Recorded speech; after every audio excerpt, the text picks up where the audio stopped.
अस्सलामुअलैकुम। बोल न्यूज में मैं हूं जवाद कमार और मैं हूं सहर फातिमा। हेडलाइंस आप जान चुके हैं, बुलेटिन का बाकायदा आगाज करेंगे इस अहम खबर के साथ कि खैबर पख्तूनख्वा हुकूमत ने 10 अरब से जायद बोली के जरिए पाकिस्तान इंटरनेशनल एयरलाइंस खरीदने की ख्वाहिश जाहिर कर दी है। केपी बोर्ड ऑफ इन्वेस्टमेंट की जानिब से वफाकी वजारत निजकारी को खत लिख दिया गया। खैबर पख्तूनख्वा हुकूमत 10 अरब से जायद बोली के जरिए PIA खरीदने की ख्वाहां कौमी एयरलाइन खरीदने के लिए दिलचस्पी जाहिर कर दी। Khyber Pakhtunkhwa board of investment ने बोली में शिरकत के लिए वफाकी वजीर निजकारी को खत लिख दिया। खत में लिखा गया कि PIA कौमी एयरलाइन है, असासे कौम के लिए अहमियत रखते हैं। PIA की अहमियत को मद्देनजर रखते हुए वजीर आला की हिदायत पर खत तहरीर किया गया। केपी हुकूमत ब्लू वर्ल्ड सिटी कंसोर्शियम की बोली से ज्यादा पेशकश के लिए तैयार है। वजीर आजम शहबाज शरीफ सऊदी अरब और कतर का कामयाब दौरा करके वतन वापस पहुँच गए। दौरे के दौरान वजीर आजम पाकिस्तान ने कतर की मारूफ कारोबारी शख्सियात से मुलाकातें भी की। वजीर आजम ने तवानाई, इंफ्रास्ट्रक्चर और दीगर अहम इक़्तिसादी प्रोजेक्ट्स के शोबों में सरमायाकारी के लिए पाकिस्तान को बेहतरीन मार्केट करार दिया। वफाकी वजीर इत्तलात अता तारड़ बोले, सऊदी अरब में होने वाली मुलाकातें तामीरी और नतीजा खेज रही। कतर पाकिस्तान में $3 अरब की सरमायाकारी करेगा। सऊदी अरब के बाद दौरा कतर भी कामयाब, तिजारत और सरमायाकारी के नए दौर का आगाज। वजीर आजम पाकिस्तान खलीजी ममालिक का कामयाब दौरा करके वतन वापस पहुँच गए। दौरा सऊदी अरब के दौरान सऊदी वजीर ने पाकिस्तान में मजीद $60 करोड़ सरमायाकारी का ऐलान किया। वजीर आजम ने माली मामलात में पाकिस्तान के साथ ताउन पर सऊदी वली अहद का शुक्रिया अदा किया। वजीर आजम इसके बाद कतर गए, जहाँ अमीर कतर शेख तमीम बिन हमद अल सानी से मुलाकात हुई। मुलाकात में दो तरफा ताल्लुकात, तिजारत, सरमायाकारी, तवानाई, सकाफत में ताउन बढ़ाने के लिए नए मुमकिन ताउन पर गौर हुआ। दोहा में वजीर आजम ने कतरी बिजनेसमैन एसोसिएशन के वफ़द से मुलाकात भी की। शहबाज शरीफ ने अमीर कतर के हमराह कतर म्यूजियम में मंजर आर्ट गैलरी का दौरा किया। वफाकी वजीर इत्तलात अता तारड़ ने न्यूज़ कॉन्फ्रेंस में वजीर आजम के दौरा सऊदी अरब और कतर को कामयाब करार दे दिया। इस अज़म का दोबारा से अदा किया गया कि सऊदी अरब पाकिस्तान के ताल्लुकात को मज़ीद बढ़ाया जाएगा। अल्लाह ताला का शुक्र है कि उसके अंदर उन्होंने जो इन्वेस्टमेंट यहाँ पे कर रहे हैं वो $2.2 अरब से बढ़ाकर $2.8 अरब पर उसको ले गए हैं। उन्होंने कहा कि सऊदी अरब $2.8 अरब जबकि कतर पाकिस्तान में $3 अरब की सरमायाकारी करेगा। चीफ जस्टिस याहिया खान आफरीदी से इस्लामाबाद हाई कोर्ट के जजेस ने मुलाकात की है। ज़राए के मुताबिक इस्लामाबाद हाई कोर्ट के खत लिखने वाले 6 जजेस से चीफ जस्टिस याहिया खान आफरीदी की मुलाकात हुई। चीफ जस्टिस याहिया खान आफरीदी ने हलफ लेने के बाद इस्लामाबाद हाई कोर्ट के जजेस को मुलाकात के लिए बुलाया था। तमाम जजेस से चीफ जस्टिस ने सुप्रीम कोर्ट में मुलाकात की। इस्लामाबाद हाई कोर्ट के जजेस ने मदाखलत से मुतालिक खत लिखा था। इन जजेस का मौक़िफ़ था कि उनकी अदालती उमूर में बेजा मदाखलत की जाती है। पाकिस्तान तहरीक इंसाफ और JUI रहनुमाओं के दरमियान अहम टेलीफोनिक राबता हुआ। मुतवक्के 27वीं आईनी तरमीम पर मुशावरत की गई। ज़राए के मुताबिक इंसदाद दहशतगर्दी एक्ट में तरमीम का मामला भी ज़ेर गौर आया, जबकि मुल्ज़िमान को 6 माह तक ज़ेर हिरासत रखने के मामले पर भी गौर किया गया। दोनों जमातों के रहनुमाओं ने प्रैक्टिस एंड प्रोसीजर एक्ट से मुतालिक अपोजिशन के लाए अमल पर भी मुशावरत की। PTI रहनुमा की जानिब से मौलाना फजल रहमान के लिए बानी PTI का अहम पैगाम भी पहुँचाया गया। अब आपको खबर दें कि डी चौक पर इंतशार फैलाने वालों पर वज़ीर आला KP मेहरबान, सरकारी एहलकारों की वज़ीर आला हाउस आमद वज़ीर आला अली अमीन गंडापुर ने इस्तकबाल करके एहलकारों के लिए 1 स्टेप प्रमोशन का ऐलान भी किया। सेनेटर तलाल चौधरी का वफाकी हुकूमत से मुआमले को संजीदा लेने का मुतालबा। कहा, सूबे में मौजूद वफाकी नुमाइंदों को इन तरक्कियों पर किरदार अदा करना चाहिए। तोड़ फोड़ की, जलाओ घेराव किया, सरकारी इमलाक को पहुंचाया नुकसान, कैद के बाद मिली रिहाई, वजीर आला KP हो गए मेहरबान। वजीर आला खैबर पख्तूनख्वा अली अमीन गंडापुर ने डी चौक एहतजाज के दौरान गिरफ्तार होने वाले रेस्क्यू एहलकारों का फूल निछावर करके इस्तकबाल किया।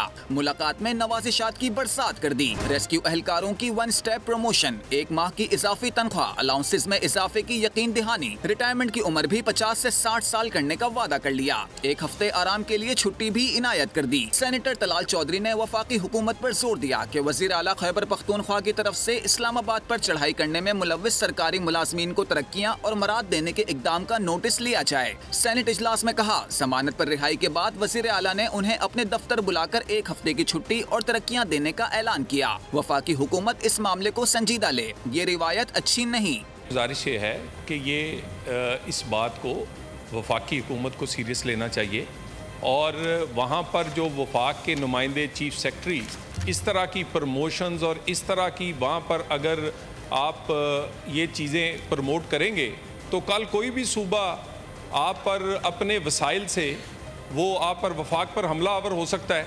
डी चौक एहतजाज के दौरान गिरफ्तार होने वाले 86 अफराद को गुज़िश्ता रोज अटक जेल से रिहा किया गया था। तो दूसरी जानिब वफाकी हुकूमत ने इंसदादे दहशतगर्दी एक्ट में तरमीम के जरिए मुलज़िमान को 6 माह तक जेर हिरासत रखने के कानून की मंजूरी की तैयारी कर ली। इंसदादे दहशतगर्दी एक्ट 1997 में मजीद तरमीम का बिल मुल्क के ऐवान ज़ीरी में पेश कर दिया गया। मौजूदा कानून के तहत इंसदादे दहशतगर्दी के दिफात के तहत गिरफ्तार मुलज़िमान को 3 माह तक जेर हिरासत रखा जा सकता है। जानते हैं deputy bureau chief Islamabad Ali शेर की इस रिपोर्ट में। टारगेट किलिंग, अगवा, भत्ताखोरी और इंसदाद दहशतगर्दी दिफात के तहत आने वाले मुल्जिमान हो जाएं तैयार। हुकूमत ने कौमी असम्बली में इंसदाद दहशतगर्दी एक्ट में मजीद तरमीम का बिल पेश कर दिया। इंसदाद दहशतगर्दी दिफात के तहत मुल्जिमान को अब 3 महीने के बजाय 6 महीने हिरासत में रखा जा सकेगा। इंसदाद दहशतगर्दी तरमीमी बिल गौर के लिए कमेटी के सुपुर्द कर दिया गया। एक्ट अगले हफ्ते मंजूर हो सकता है। तरमीमी बिल के खदोखाल भी मंजर आम पर आ गए। कानून के तहत एक JIT बनाई जाएगी जिसमें पुलिस के SP रैंक, इंटेलिजेंस एजेंसीज और दीगर कानून नाफिज करने वाले अफसरान शामिल होंगे। ये कानून 2 साल तक नाफिजुल अमल रहेगा। PNIL के लिए रूल्स बन चुके हैं। ECL कानून पर सुप्रीम कोर्ट और हाई कोर्ट्स के फैसले मौजूद हैं। वज़ीर क़ानून आज़म नज़ीर तारड़ ने कौमी असम्बली में इज़हार ख्याल करते हुए कहा कि ECL में जराइम में मुलविस 4 से 5 हज़ार अफराद के नाम मौजूद थे। जायज़ा लेकर बाज़ नाम निकाल लिए थे। मज़ीद कहा कि दूसरों के लिए गड्ढा खोदने वाले खुद उसी में गिर जाते हैं। जो है उसके लिए रूल्स बन गए हैं, वो रूल्स जा रहे हैं। पहले ये एक अनएंडिंग है, ये सुप्रीम कोर्ट के हुक्म पे 2018 में ये तरीकाकार इंट्रोड्यूस करवाया था। एवरेज 4 से 5 हज़ार बंदे एग्जिट कंट्रोल लिस्ट में होते हैं और उनमें ज़्यादातर जो हैं वो प्रोक्लेम्ड ऑफेंडर्स होते हैं जो कि नहीं मिल रहे होते महकमों को, या वो लोग जिनका फ्लाइट रिस्क होता है। आई टुक अप दी मैटर और वो सारे नाम हमने रिमूव कर दिए थे। वो जितने उनमें से बहुत सारे मोअज़्ज़ज़ मेंबरान दोबारा इलेक्ट हो के ऐवान में आ चुके हैं। ये होता वही है कि जो गड्ढा किसी के लिए खोदा जाता है उसमें खुद गिरना पड़ता है। सेनेट की कायमा कमेटी बराए कानून और इंसाफ ने सुप्रीम कोर्ट में जजेस की तादाद 25 करने की मंजूरी दे दी है। सुप्रीम कोर्ट में 1 चीफ जस्टिस और 24 जजेस शामिल होंगे। पाकिस्तान तहरीक इंसाफ और जमीयत उलमा इस्लाम ने सुप्रीम कोर्ट के जजेस की तादाद बढ़ाने की मुखालिफत की। सुप्रीम कोर्ट के जजेस की तैनाती सेनेट की कायमा कमेटी ने तादाद बढ़ा दी। चीफ जस्टिस समेत 25 जजेस सुप्रीम कोर्ट में तैनात होंगे। चेयरमैन फारूक H नाइक की जेर सदारत सेनेट की कायमा कमेटी बराए कानून और इंसाफ का इजलास हुआ। सुप्रीम कोर्ट में जजेस की तादाद में इजाफे का बिल मंजूर कर लिया गया। जजेस की तादाद 17 से बढ़ाकर 25 करने की मंजूरी दे दी गई। सेनेटर हामिद खान और सेनेटर कामरान मुर्तज़ा ने जजेस की तादाद बढ़ाने की मुखालिफत कर दी। चेयरमैन कमेटी ने सेक्रेटरी कानून से कहा कि अखबार मुकदमात की तादाद बता सकता है तो आप क्यों नहीं। सेनेटर हामिद खान ने कहा हम इंतहाई गरीब मुल्क में रहते हैं, जजेस पर बहुत खर्चा होता है। सेनेटर अब्दुल कादिर ने कहा कॉमन सेंस है कि जब काम बढ़े बंदे बढ़ा लें। सेनेटर कामरान मुर्तज़ा ने इजलास के बाद मीडिया से गुफ्तगू में कहा कि जजेस की तादाद बढ़ाने की जरूरत नहीं, हुकूमत जजेस की अक्सरियत को अक़लियत में बदलना चाहती है। कायमा कमेटी में PTI और JUI के सिवा तमाम पार्टीज के अरकान ने जजेस की तादाद बढ़ाने के इक़दाम की हिमायत। आगे बढ़ते हुए आपको बताएं कि नॉन फाइलर्स का डेटा मौजूद नहीं और फाइलर्स पर बोझ मजीद बढ़ा दिया गया है। ज़राए FBR के मुताबिक नॉन फाइलर्स का डेटा इकट्ठा करने के लिए मुख्तलिफ ज़राए से आदाद-ओ-शुमार हासिल किए जाएंगे। वफाकी वज़ीर मनसूबाबंदी एहसन इकबाल कहते हैं कोशिश है कि टैक्स नेट में इजाफा किया जाए क्योंकि हम मुफ्त में हुकूमत नहीं चला सकते। नाम बड़े दर्शन छोटे, नॉन फाइलर्स की मौजें। सालाना अरबों रुपए खर्च करने वाले हुकूमती इदारे FBR के पास नॉन फाइलर्स का डाटा न होने का बड़ा इंकशाफ। 51 लाख से ज्यादा इनकम टैक्स रिटर्न जमा कराने वाले अफराद की आमदनी और अखराजात का जायजा लिया जाएगा। वफाकी वजीर मनसूबाबंदी एहसन इकबाल का सेनेट से खिताब, कहा मुफ्त में हुकूमत नहीं चला सकते, जितना पैसा आता है सब कर्ज अदायगी में चला जाता है, बाकी अखराजात के लिए कर्ज लेना पड़ता है। हम इस तरह मुफ्त के साथ अब हुकूमत नहीं चला सकते। जितना पैसा इकट्ठा होता है वो सब का सब कर्जों की अदायगी में जाके सिफर बैलेंस रह जाता है। लिहाजा चाहे वो डेवलपमेंट बजट है चाहे वो तनख्वाहें हैं, चाहे वो पेंशन है, चाहे वो डिफेंस है, उस सब के लिए आप। ताजरान के सदर अजमल बलोच का कहना है कि FBR नॉन फाइलर से जितना टैक्स इकट्ठा करता है, इसके अदाद-ओ-शुमार सामने आ जाएं तो सब हैरान हो जाएंगे। अगर वो 10% दे रहा है इनकम टैक्स एडवांस, तो उसके पैसे बनते हैं 5,000 रुपए पर मंथ। वो 60,000 रुपए, 50,000 रुपए, वो 40,000 रुपए, वो 70,000 रुपए, 80,000 रुपए साल के इनको एडवांस इनकम टैक्स अदा कर रहा है। उस अमाउंट का ये क्यों नहीं बताते हैं कि वो पैसे किधर गए हैं? हुकूमत और FBR मिलकर बाआसानी नॉन फाइलर्स का पता चला सकते हैं। नादरा और कमर्शियल बैंकों से मालूमात, बैरून मुल्क सफर करने वालों का डाटा हासिल किया जाए तो पता चल जाएगा कि कौन टैक्स चोरी कर रहा है।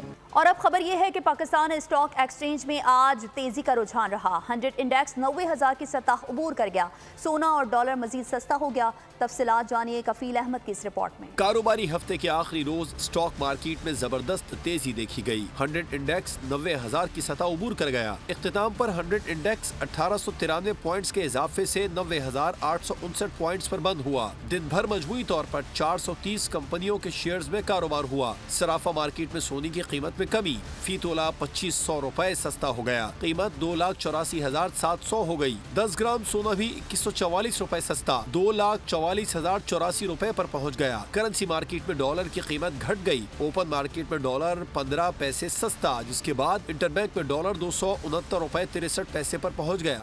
खबर शामिल करेंगे मसूम से, जहां दहशतगर्दों का वार। गर्ल्स हाई स्कूल सिविल अस्पताल चौक के करीब रिमोट कंट्रोल बम धमाका 9 जाने ले गया। अफसोसनाक वाक़े में 35 अफराद जख्मी हुए। एक शहीद एहलकार की नमाज जनाजा अदा कर दी गई। धमाके में पुलिस मोबाइल मुकम्मल तबाह हो गई। रिक्शों, मोटरसाइकिलों, करीबी घरों को भी नुकसान पहुंचा। बलूचिस्तान के कायम मकाम स्पीकर ने वाक़े की मजम्मत करते हुए मुतासरीन से हमदर्दी का इजहार किया।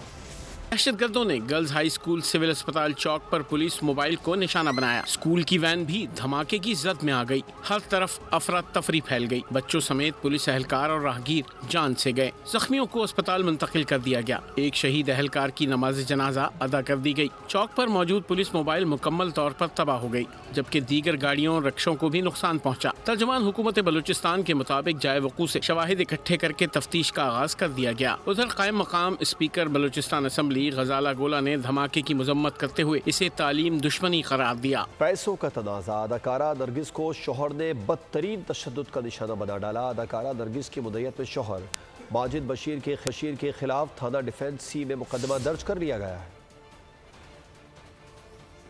पैसों का तनाज़ा। अदाकारा नरगिस को शोहर ने बदतरीन तशद्दुद का निशाना बना डाला। पुलिस ने अदाकारा की मुद्दत में शोहर माजिद बशीर के खिलाफ मुकदमा दर्ज कर लिया है। दूसरी जानिब बाजोड़ स्पोर्ट्स कॉम्प्लेक्स में क्रिकेट लीग के फाइनल मैच के दौरान खिलाड़ी को आउट देने पर टीमों और हामियों में झगड़ा। एक शख्स जाँ बहक हो गया, मुताद्दिद जख्मी हो गए। टीमों के खिलाड़ी और तमाशाई एक दूसरे पर लाते, घूंसे और कुर्सियां मारते रहे। मुश्तल शायकीन VIP इंक्लोजर्स में भी दाखिल हो गए और शीशे तोड़ दिए। DSP समेत 3 अफराद जख्मी हो गए। FC और बाजोड़ पुलिस ने मौके पर पहुंचकर हालात को कंट्रोल किया और जख्मियों को अस्पताल मुंतकिल किया। खेल के मैदान से खबर शामिल कर लेते हैं। पाकिस्तान के स्टार बल्लेबाज बाबर आजम के लिए बड़ा एजाज। साबिक कप्तान का बैट मेलबर्न ग्राउंड के लॉन्ग रूम में नुमाइश के लिए रखा जाएगा।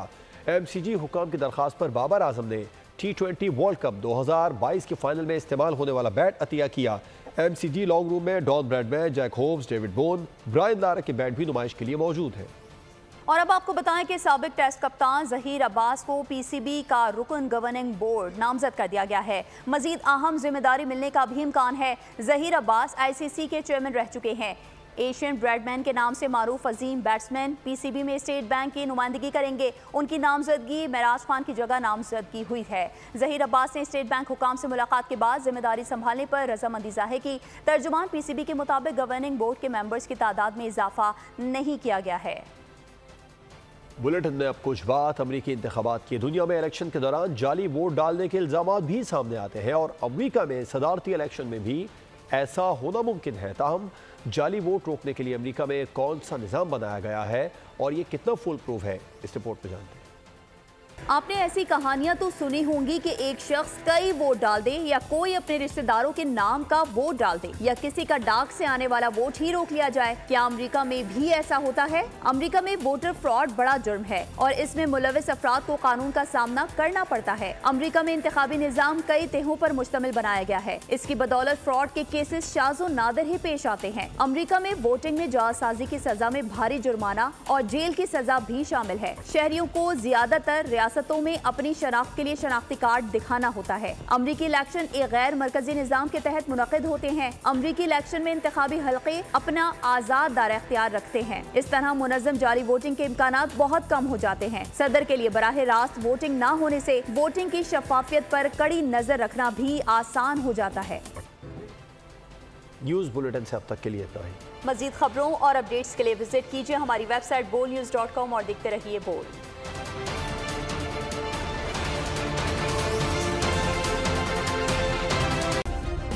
सब्सक्राइब करें और बेल दबाएं ताकि कोई खबर रह न जाए।